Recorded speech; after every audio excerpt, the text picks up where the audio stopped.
Hola, ¿qué tal? Muy buenas noches, 8:45, momento de las noticias. Mi nombre es Juan Carlos Sandoval y le presento nuestros titulares. Azúcar de Guatemala presenta los titulares. Sesión plenaria en el Congreso de la República se suspende nuevamente por falta de quórum. Quedan 4 días para que se vence el plazo de aprobación del presupuesto del año 2015.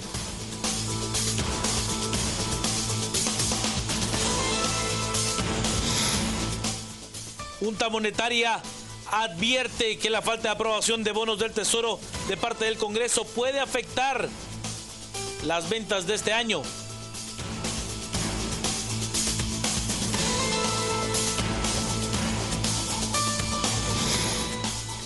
Ejecutivo y salubristas acuerdan el pago de un bono por antigüedad. El gobierno deberá de erogar 200 millones de quetzales.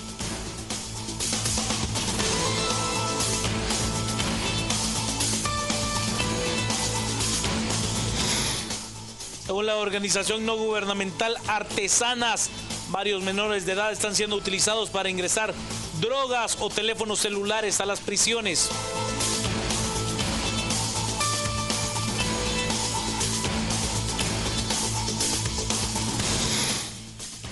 Sao Paulo, Brasil, enfrenta la peor sequía en 80 años. Expertos creen que esto es una amenaza real para el mundo.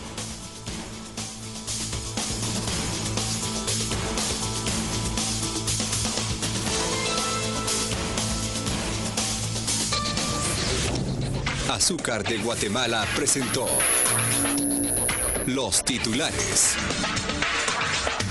Comencemos con las noticias. Tan solo quedan 4 días para la aprobación del presupuesto general de ingresos y egresos de la Nación del año 2015.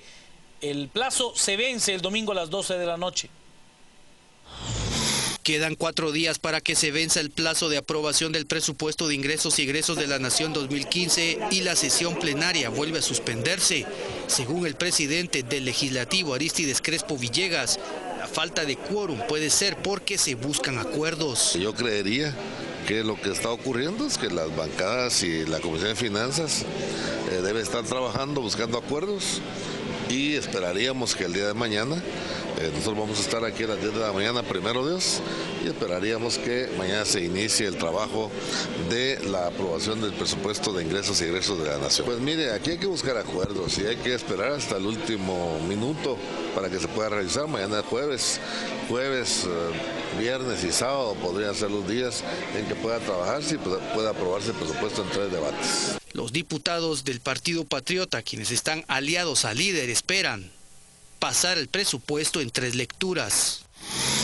¿Sabe usted? La Junta Monetaria ha advertido que si los bonos no se aprueban a la brevedad, estos podrían no venderse. A los diputados no solo se les agota el tiempo para aprobar el presupuesto 2015, sino también la aprobación de los bonos del Tesoro por 4 millardos de quetzales, debido a que estos se deben vender y gastarse dentro del periodo 2014. Aprueba esta semana, por ejemplo, viene un proceso de colocación en el mercado, porque lo que se aprueba es un instrumento que el Ministerio de Finanzas tiene que salir a colocar al mercado, y los agentes económicos, los inversionistas, son los que definirán cuánto quieren comprar de esa emisión. Y eso es lo que va a condicionar la cantidad que se puede ejecutar de gasto en el resto del año, que es prácticamente un mes, porque sería el mes de diciembre.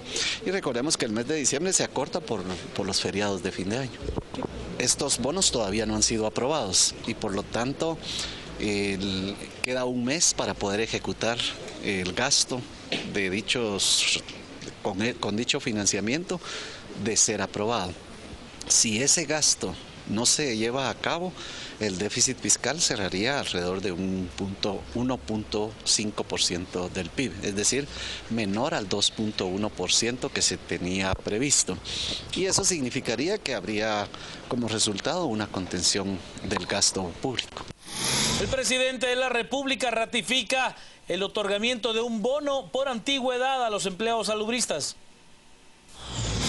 El presidente Otto Pérez Molina anunció que más de 20.000 trabajadores del sector salud serán beneficiados con un bono de antigüedad. En total serán 200 millones los que tiene que erogar el Ministerio de Finanzas. Va a ir beneficiando, entiendo yo que son más o menos 21.000 trabajadores de salud que tendrían ese beneficio del bono de antigüedad real. Los sueldos bases son muy bajos. Por ejemplo, ahorita nos hablaba una señora que tiene 33 años de estar sirviéndole a la salud de los guatemaltecos en el ministerio y su sueldo base es de 1.300 quetzales. Un trabajador de los que salen a la extinción y que están en el campo directamente, el salario base es de apenas 1.100, un poquito menos de 1.100 quetzales. Entonces, la forma como se ha encontrado de complementarles esto es a través de estos bonos de los que estamos hablando. Así que ahí son 21.000 trabajadores y esto estaría alrededor de 200 millones de quetzales, pero es algo que no es de ahorita, no es algo que se ha venido discutiendo y negociando desde hace mucho tiempo.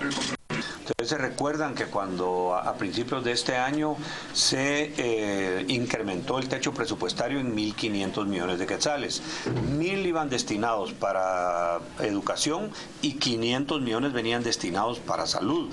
Los dos estaban en el mejoramiento de los salarios, la dignificación del trabajador de salud y del trabajador en educación. Parte de esos 500 millones de quetzales está destinado para el bono de antigüedad, que es un complemento del salario de los trabajadores de salud. El ministro de Salud, Luis Enrique Monterroso, explica que el bono se aplicará el próximo año. Va a quedar este año devengado, el acuerdo que estamos llegando es a que queda devengado a partir de que hay un recurso que se tenía ya disponible desde el principio del año y el año próximo está viéndose el cronograma conjuntamente con Finanzas Públicas y la ONSEC para que quede el pago hecho en efectivo a partir del próximo cuatrimestre, el primer cuatrimestre del año 2015. O sea, ya se tienen los 200 millones que mencionó el presidente para este año, digamos. Es en cuota y en espacio presupuestario. Ahorita lo que falta es la liquidez suficiente, o sea, quedaría como un devengado en este ministerio el recurso, quedaría asignado a cada unidad ejecutora y a cada instancia que deba de hacer la cancelación y posteriormente se va a hacer líquido a partir de la disponibilidad del Ministerio de Finanzas Públicas. Hay una tabla que da ciertas gradualidades y puede iniciarse desde el año número 1 hacer este incentivo y parte de un 5% que tendría que irse evaluando en el bono y posteriormente puede tener incrementos a partir de los años que se tengan de trabajo.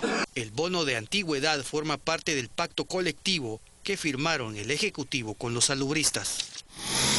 8 rondas de votación en la comisión de postulación para elegir al Contralor General de Cuentas y aún no hay listado. La postuladora de Contraloría General de Cuentas finalizó la ronda número 7 de votación para el listado final, donde 6 aspirantes intentarán dirigir la institución. Sin embargo, continúan las discrepancias entre los comisionados, ya que ningún aspirante ha obtenido los 13 votos para ser parte de la nómina.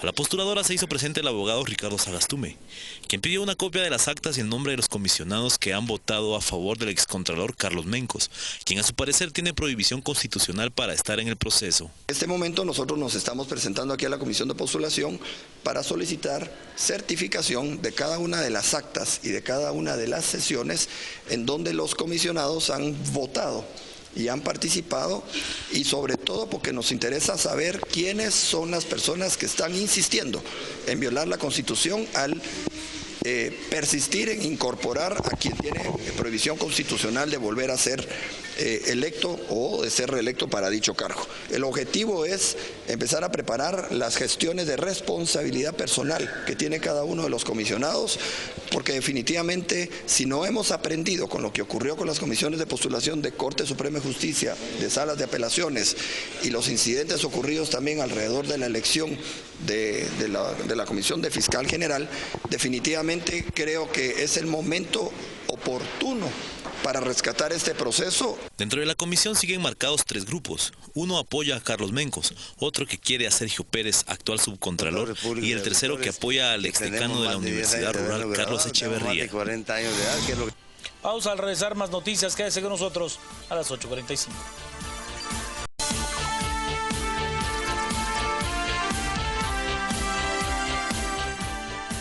Una organización no gubernamental asegura que menores de edad están siendo utilizados para ingresar droga y teléfonos celulares a los diferentes centros carcelarios.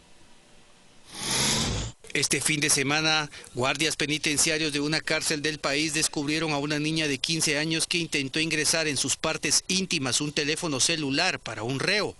Luego del incidente, el colectivo Artesana denuncia que los menores están siendo utilizados para ingresar desde droga hasta teléfonos a los centros de detención. Un planteamiento en la necesidad de que el nuevo director del sistema penitenciario enfrente el reto de generar formas de mayor control a la visita de niños y niñas a los centros de privación de libertad. Lamentablemente se está dando el hecho de que hay niños que están siendo usados para ingresar ilícitos a las cárceles. Esto estamos haciendo el cálculo que son 17,000 más o menos las personas privadas de libertad, hombres y mujeres en la actualidad, y por tanto más o menos tendría un cálculo de 35,000 niños y niñas que llegan a la visita. Esto sin mayor control. Por tanto, creemos que uno de los retos que el nuevo director pueda hacer es hacer un control de el ingreso que sea a cargo de la PGN, incluso que hayan guarderías cercanas a los centros de privación de libertad para evitar que los niños y niñas sean tomados como la posibilidad de cometer ilícitos. También el hecho de que se garantice que la visita sea solamente para niños y niñas que están directamente relacionados, biológicamente relacionados con los que están privados de libertad, porque de hecho se ha dado que entran a visitar a personas que no son sus familiares. Y el Frente Nacional de Lucha se muestra satisfecho con el anuncio realizado por el presidente de la República de otorgar un bono por antigüedad a los trabajadores salubristas. Si los salarios aquí más o menos están en la media en 1.300, si usted revisa eso, no siquiera llega al salario mínimo. Entonces ahora con la incorporación de los bonos al salario, prácticamente el salario se recompone y entonces con eso le da mejores posibilidades de carrera administrativa a los trabajadores. Creo que hay que ver este ejercicio con un presente y también con un futuro. Nosotros esta lucha la venimos haciendo de ya hace más de 10 años. Entonces hoy hemos aterrizado en estos acuerdos, creemos que es una fase de cómo se puede desarrollar de forma más integrada el problema de los recursos humanos en el Ministerio. Los magistrados de Corte Suprema de Justicia en la primera reunión plenaria que sostuvieron este miércoles acordaron reducir la solicitud de transferencia de fondos. El presidente de la Corte Suprema, Josué Felipe Baquiash, acordaron reducir la solicitud al Ministerio de Finanzas de 500 a 350 millones de quetzales, anunciando también que este jueves se reunirán con el presidente de la República y el titular de la cartera del Tesoro. La Corte entrante ha recibido la administración con una deuda de 500 millones de quetzales.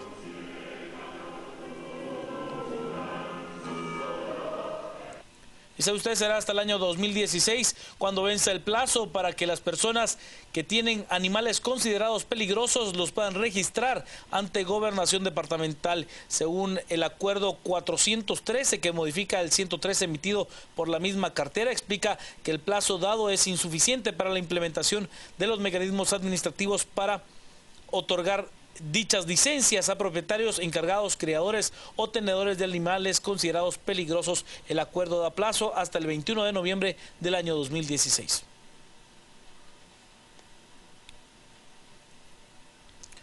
Momento del clima, Diana Guerra.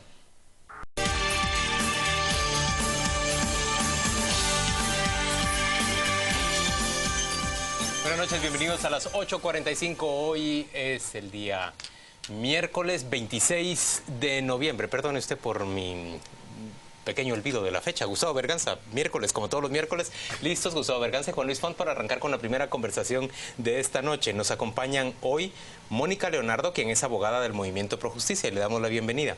Y está con nosotros también el ex constituyente y abogado constitucionalista Carlos Molina Mencos. Con ambos queremos conversar sobre ese proyecto de reformar el mecanismo que se usa según la Constitución para integrar las Cortes Suprema y de Apelaciones en nuestro país. Bienvenidos a los dos.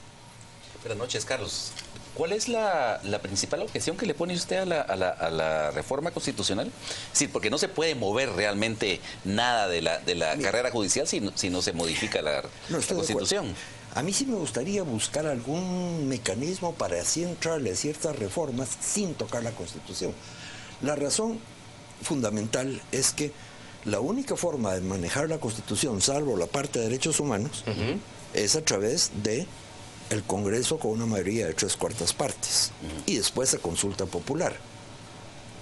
Y yo, francamente, con la capacidad del Congreso actual y las cualidades de este Congreso, me haría terror que manoseara la Constitución. Porque por otro lado no se le puede sujetar a que solo trate o vea 1 o 2 artículos o el capítulo de Poder Judicial. Ahí se tiene que abrir a toda la Constitución. ¿Pero usted está de acuerdo con que es necesario modificar el mecanismo para integrar las Cortes? Sí, desgraciadamente ahí sí nunca en mi vida he tenido la solución de cómo. A mí me gusta mucho la Corte vitalicia, pero el problema en Guatemala, y fue la gran objeción cuando se habló en la Constituyente, es que va a haber un gobierno que va a controlar la Corte por X número de años. El gobierno sale, pero si son vitalicios, esa primera Corte va a ser nombrada por un gobierno específico. En Estados Unidos funcionó lindo, porque el que nombró la primera Corte era George Washington. Una nación que estaba naciendo, que estaba, yo diría, con una unidad casi absoluta. Entonces esa Corte fue aceptada, pero ese era uno de los problemas de aquí. Lo otro es la elección de jueces, que también me atrae un poco. Elección popular. Elección popular. Mónica, tenemos por lo menos un primer acuerdo, porque el licenciado Molina Mencos piensa también que debe modificarse la forma de integrar las Cortes. ¿Qué piensa usted en concreto y el Movimiento Pro Justicia? Yo creería que debe verse la reforma no limitada a la Constitución y no limitada a la selección de los magistrados o de los jueces. Una verdadera reforma del sistema de justicia que realmente vaya a conllevar un acceso a la justicia para los guatemaltecos debe implicar una reforma constitucional, legal, pero también de procedimientos y de prácticas, sobre todo en lo que se refiere a independencia judicial, transparencia y lucha contra la corrupción. ¿Y cómo se puede garantizar la independencia judicial auténtica si no es por medio de un proceso de integración de cortes, pues bueno, que le dé verdadera libertad y no compromisos a quienes llegan a las magistraturas? No, sin duda ese es un factor crucial, es uno de los elementos sobre los cuales debe ir encaminada ese aseguramiento de la independencia judicial, pero también asegurar la carrera judicial a través de su reconocimiento a nivel constitucional, asegurando un periodo que pueda renovarse de los jueces y sobre todo estableciendo mecanismos y procedimientos para que la selección de jueces y magistrados, la evaluación de desempeño, su formación constante y sobre todo el régimen disciplinario respondan a criterios objetivos. Ahora, mire, Carlos, en la carrera judicial realmente solo se da desde juez de paz hasta juez de instancia. De primera instancia. Sí. Ahora, es decir, ¿qué tenía en mente el legislador cuando puso esa ley de la carrera judicial con una constitución que establecía otro mecanismo? La constitución fue la primera vez que se hablaron de las comisiones de postulación y lo que se buscó fue no dejar tan cerrado dentro de un congreso y se abrió un poco, no lo suficiente. De ahí, cuando vino uno de los problemas que hubo fue que la Corte empezó a corromperse, la Corte empezó a fallar y fue una de las justificaciones, digámoslo así, que pretendió hacer el presidente Serrano cuando dio su golpe de Estado, la eliminación de esa Corte.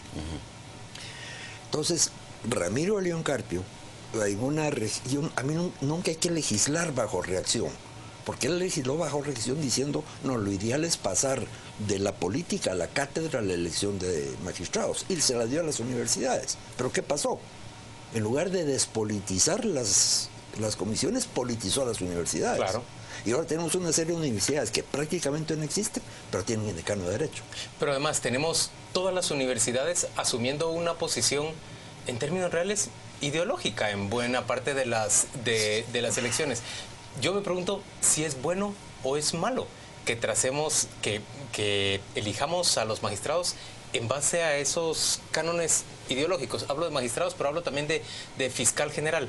Así como en Estados Unidos, lo que divide, digamos, a conservadores de liberales tiene que ver con el aborto, con el matrimonio con personas del mismo sexo y otros cuantos puntos. En Guatemala, en realidad nuestra división entre conservadores y progresistas tiene que ver con cómo tratar los casos de graves violaciones a derechos humanos durante la guerra. Eso es lo que nos divide. ¿Cómo abordamos eso? ¿Lo asumimos como una realidad y discutimos eso adentro de la integración de Cortes y la Fiscalía General? ¿O cómo lo hacemos, Mónica? Yo creería que más que ideológica, la lucha ha sido de intereses, y eso es quizá lo más lamentable. Como decía el licenciado Mencos, Molina Mencos, no hay una receta mágica, una receta idónea para poder elegir a los magistrados. Todos los procedimientos que se designen van a tener sus pros y sus contras, la posibilidad de que haya injerencias políticas. Así que más bien el énfasis debe estar en la supervisión ciudadana de esos procedimientos y en asegurar que haya criterios objetivos que determinen un perfil en base a méritos académicos y méritos profesionales, donde esas divisiones ideológicas que señala Juan Luis queden en un segundo plano, donde haya sí la posibilidad de discriminar entre quienes tienen una orientación u otra, pero donde todos tienen unos méritos académicos y unos méritos profesionales. Ahora, hace algunas semanas, precisamente hablando del tema de las Cortes, Mario Fuentes de Starac decía que lo que debiera hacerse es un examen único para todos los postulantes y que quien debería hacer la lista de los que merecen ser examinados y calificar el examen era el Consejo de la Carrera Judicial. ¿Qué opina usted de esa opción?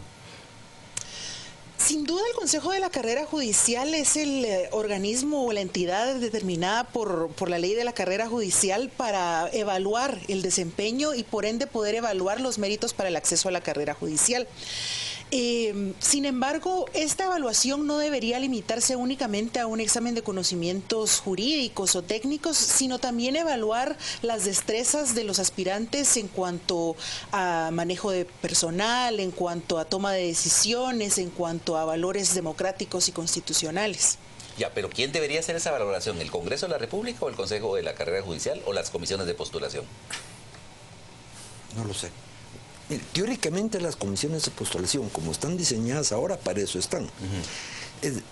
Desgraciadamente yo lo que siento es que en Guatemala todavía no tenemos la cultura de defender un sistema, ni hemos aceptado un sistema de ninguna clase. ¿Qué sentido? Estados Unidos, volviendo a él, hay demócratas y republicanos, conservadores y liberales, pero el sistema es el mismo y cualquiera de ellos lo defiende.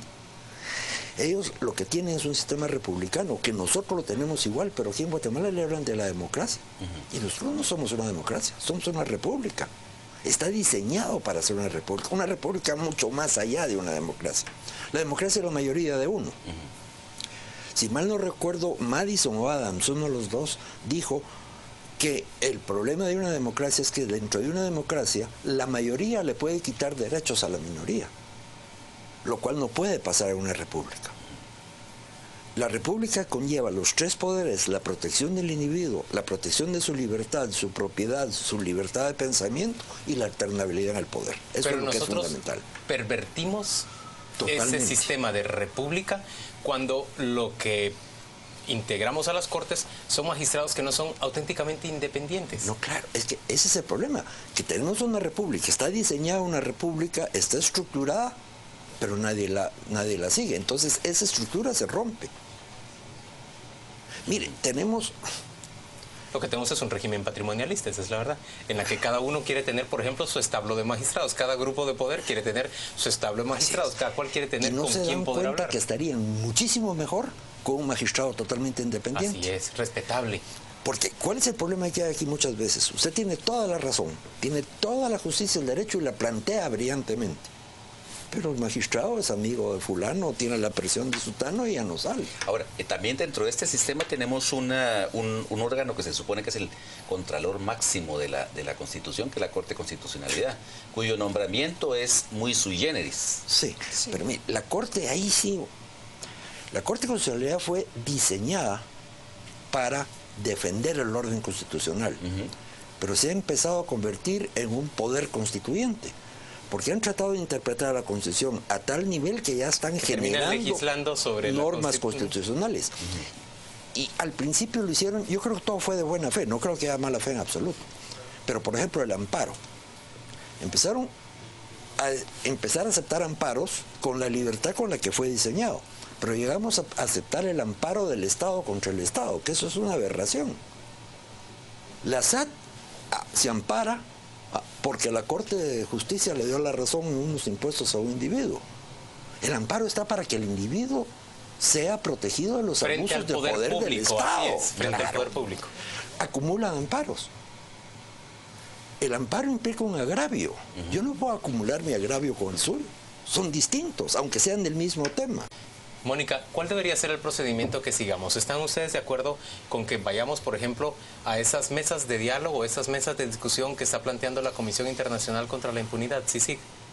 Yo creo que sin duda es necesario que haya un diálogo nacional en torno a estos temas, pero sería importante que no se quede en ese diálogo, que haya una voluntad real de hacer transformaciones en el sistema de justicia, desde los cambios a nivel legislativo que se requieran en la ley de carrera judicial, ajustes a la ley de comisiones de postulación, a la ley del organismo judicial, y que haya también ese convencimiento de la necesidad del cambio dentro del Poder Judicial para hacer cambios dentro de la Escuela de Estudios Judiciales, el Consejo de la Carrera Judicial, las juntas de disciplina judicial. ¿Usted cree que es un buen procedimiento que arranquemos con unas mesas de diálogo a las que está invitando la CICIG? No.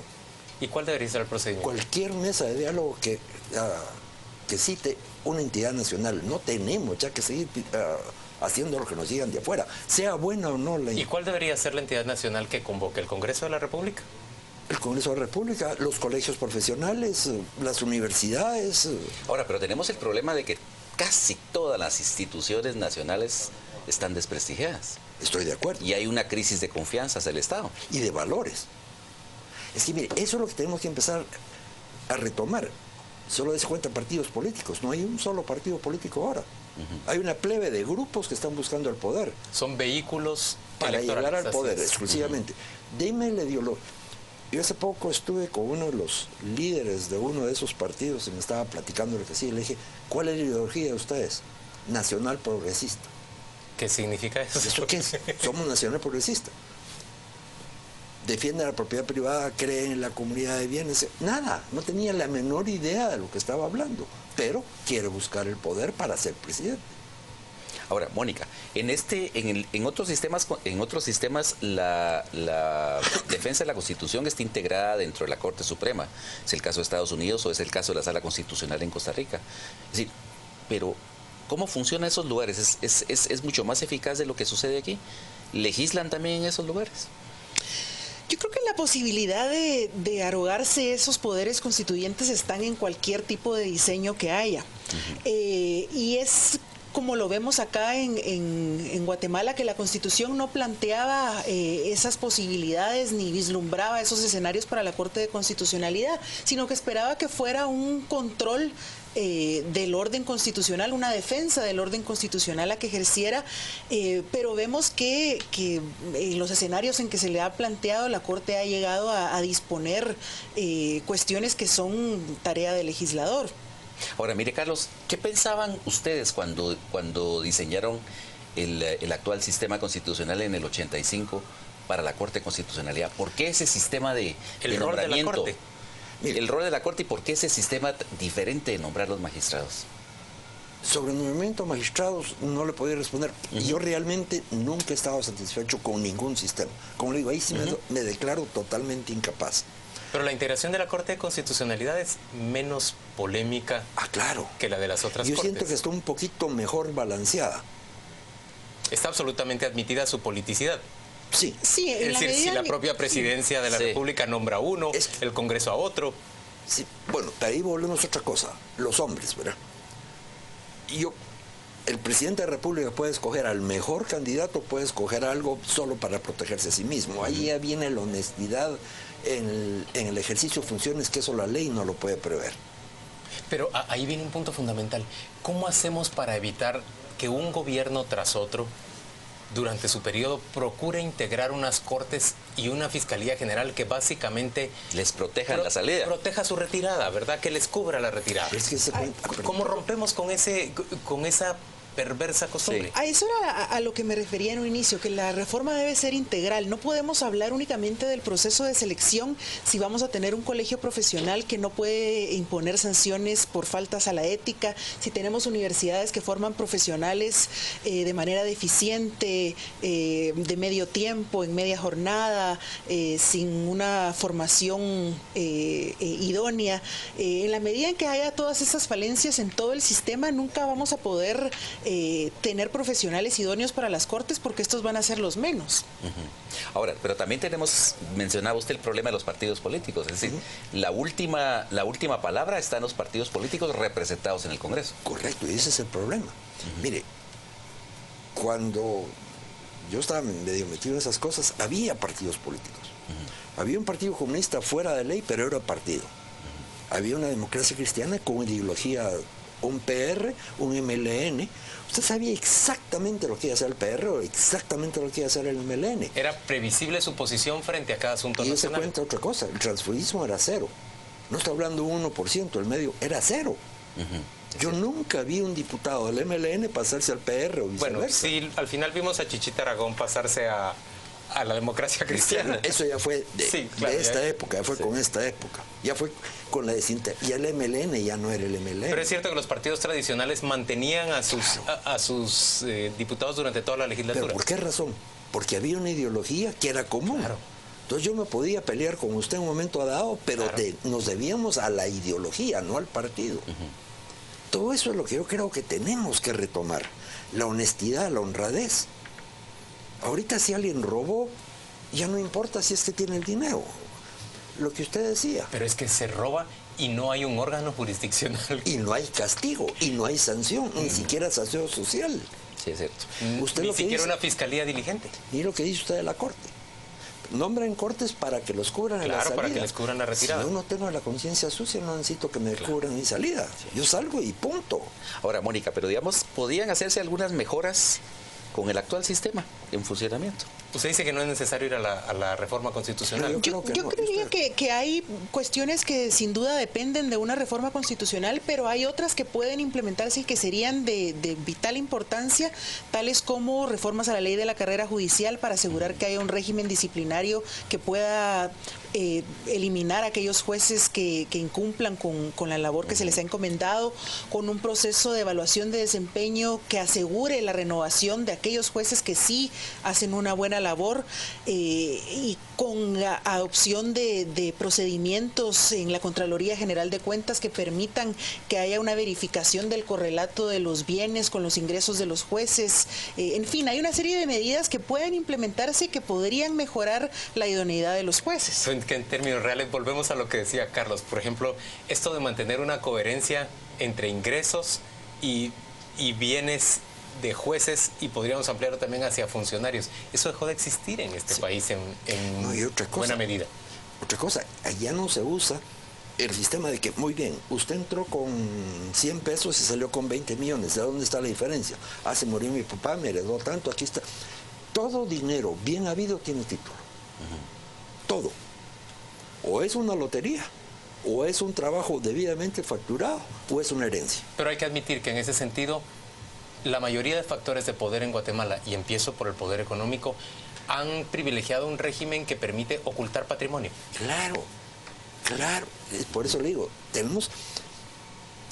yo no creo en cambios constitucionales. Insisto, la Constitución es perfeccionable, pero me da terror el proceso de cambio. Creo que muchas cosas se pueden hacer por leyes, pero también tenemos que enseñar actitudes y enseñar valores. Si por ley todo se pudiera arreglar, yo lo doy siempre, y siempre lo he dicho, la Constitución de un artículo. Ahora, ¿qué opina usted, por ejemplo, de los magistrados que hacen de esto una lotería y presentan para los dos niveles su currículum vitae? Es decir, tanto para apelaciones como para la Corte Suprema. Yo no vería problema en que una persona presente su candidatura a ambas comisiones de postulación en la medida en que cumpla con los requisitos para ambas. ¿Y los postuladores pueden presentarse también? Justamente a eso iba. Donde sí veo un problema, hay un conflicto de interés notorio, y esto debería regularse a través de una modificación de la ley de comisiones de postulación, es en aquellos postulantes que, estando integrando una comisión de postulación, presentan su candidatura a la otra y otros que lo hacen en sentido inverso, y eso favorece que unos voten por otros, intercambiando los votos y asegurando la elección en alguna de las dos comisiones. Una última pregunta, ¿hay manera de quitarle ese rol tan preponderante que se le ha dado al Colegio de Abogados en la integración de Cortes y Fiscalía General? Yo diría que sí, pero fíjense que es de los que menos me preocupa. ¿Sí? Sí. El colegio sí mantiene un cierto... y analice de los mejorcitos que hay siempre. Pero el colegio, por ejemplo, jamás se autodepura. Ah, no. Ni hay la posibilidad, ni hay la posibilidad de verificar los fondos que reciben para las campañas de las agrupaciones al momento de las elecciones, que sería otra reforma a la ley de comisiones de postulación. Sí, también habría que trabajar sobre el Colegio de Abogados. Definitivamente. Señores, gracias a ambos por acompañarnos a las 8:45. Sí. Hemos llegado al final de esta conversación. Vamos a la pausa comercial y volvemos dentro de muy poco. Un poquito de tiempo.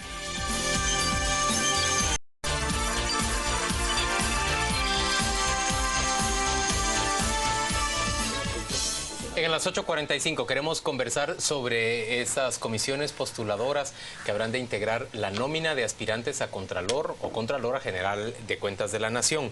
Es un proceso que ha tenido, bueno, todos los procesos postuladores en nuestro país a lo largo de este año han tenido dificultades, pero en términos generales, parece estar teniendo más tropiezos. Hace unos minutos veíamos una nota en la que se hablaba de una comisión postuladora parcelada en 3, prácticamente con un grupo de integrantes cada uno favoreciendo a uno de los 3 aspirantes con mayores posibilidades.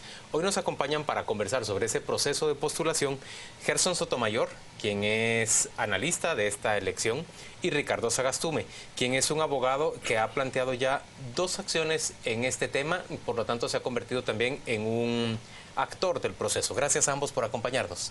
Gerson, brevemente, ¿cómo es el panorama actual dentro de la comisión de postulación? ¿Por qué no se llega a un consenso sobre el listado? Bueno, yo creo que existen varios factores al respecto. Uno de ellos, el principal diría yo, es especialmente la falta de confianzas dentro de los grupos. No existe una confianza determinada en que si yo en primera ronda de votación apoyo a tu candidato, después cuando le toque a mi candidato lo vas a apoyar y así, porque son efectivamente 3 grandes grupos representados en la comisión, pues esta excelencia, esta dignidad y por supuesto el grupo que se fue consolidando bastante bien dentro de la comisión, el grupo de los decanos. Uno que apoya al excontralor Carlos Mencos. Así es. Otro que apoya al subcontralor Sergio Pérez. Y otro que apoya al señor Echeverría. Así es. Básicamente, ¿Y tienen equilibrio de fuerzas? No, yo creo que efectivamente no, pero son absolutamente necesarios el uno del otro. Porque efectivamente ninguno de los grupos llega por sí mismo a los 13 votos que se necesitan para poder aprobar o incluir en el listado a algún candidato determinado. Entonces, se tienen que poner de acuerdo básicamente entre los 3 grandes grupos, ni siquiera entre 2, entre los 3 grandes grupos para poder llegar al número de votos necesarios para poder realizar esa integración del listado. Ricardo, ¿qué significan esas dificultades que estamos viendo en este proceso? Bueno, la verdad es que nosotros hicimos un planteamiento puramente conceptual. Nos preocupa el hecho de que cuando la Constitución establece en el artículo 233, que dice que en ningún caso el Contralor General podrá ser reelecto, a nosotros nos preocupa que dentro de los que quedaron en la parte final haya una persona que ya ocupó el cargo de Contralor General en un periodo anterior al actual, del 2006 al 2010, y que bajo la teoría realmente, y hay un diseño muy interesante estudios en Latinoamérica sobre los conceptos de reelección y análisis en los diversos países, y establece varios tipos y clases de reelección. La reelección inmediata, cuando la persona ocupa el cargo, en ese momento se produce la reelección, y la reelección mediata o alterna, en donde hay legislaciones que establecen periodos de por medio. Y puede volver a participar, y ese es otro tipo de reelección. Pero aparentemente la Corte de Constitucionalidad interpreta que Carlos Mencos puede postularse porque no se está reeligiendo inmediatamente. No, creo que es una mala interpretación de los amparos que se presentaron. A ver. Los 2 amparos fueron presentados por 2 personas que precisamente hicieron un planteamiento en cuanto a que el licenciado Carlos Mencos no podía participar. Pero lo plantearon muy al inicio del proceso. creo que la Corte fue prudente en no dar el amparo o otorgar el amparo provisional, porque pudiera haber sido que el licenciado Mencos no pasara esa primera parte o ese primer filtro. Exactamente. Entonces, creo que la Corte no se iba a meter a adentrar a hablar de ese tipo de conceptos a esas alturas del partido. Ahora, nuestro planteamiento es que hoy la Comisión de Postulación está en el proceso de integrar nómina de 6, y en el momento que en la nómina se incluya la persona, en este caso del licenciado Mencos, lo hace elegible prácticamente a los ojos del Congreso, y sería una de las 6 posibilidades para poder ser electo. Y en ese momento es que nosotros estamos planteando que él ya no puede integrar la nómina. Obviamente, mucho menos ser electo en el Congreso, pero son procesos de periodos tan cortos que cuando se integre la nómina y la envíen al Congreso, solo hay 72 horas para una impugnación, y el Congreso posiblemente puede hacer lo mismo que hizo con la Corte Suprema de Justicia, que en cuestión de segundos, un acuerdo político, claro, y simple y sencillamente eligen a la persona que políticamente hayan convenido. Ahora, este tema ha sido discutido dentro de las comisiones de postulación. Sí, de hecho hubo inclusive un foro en donde se plantearon ambas vertientes, ¿no? Y llegaron varios invitados. Yo no pude participar porque no podía acudir, digamos, había sido invitado también, pero sí me tomé a la tarea de investigar a fondo el tema. Yo efectivamente al inicio también estaba escéptico sobre la participación del candidato. Del señor Mencos. Del señor Mencos, efectivamente. Hubieron dos aspectos básicamente del estudio que se realizó sobre el tema constitucional del tema que me llamó profundamente la atención, y que creo yo que nosotros de hecho por eso no planteamos ninguna acción constitucional, y es cuando uno revisa los diarios de sesiones de los 30 y revisa el diario de sesión de la Asamblea Nacional Constituyente, realmente el párrafo en donde establece que por ningún motivo el Contralor General de Cuentas podrá hacer efecto, dentro de la exposición de motivos, surge a partir de una moción de curul, una enmienda de curul dentro de la propia Corte, dentro de la propia Asamblea Nacional Constituyente. Y esta enmienda de curul, la ponente la explica en definitiva que es ante no querer que un mismo Contralor de Cuentas dure en el cargo 8 años consecutivos. Y lo plantea concretamente y está en el acta de sesiones. Y el otro tema, para los que les gusta una interpretación muchísimo más literal de la Constitución, es que se plantea que es el Contralor General de Cuentas, y en ese sentido va un poco la resolución de los amparos de la Corte, que la Corte planteó, es que el Contralor General de Cuentas no podrá ser reelecto.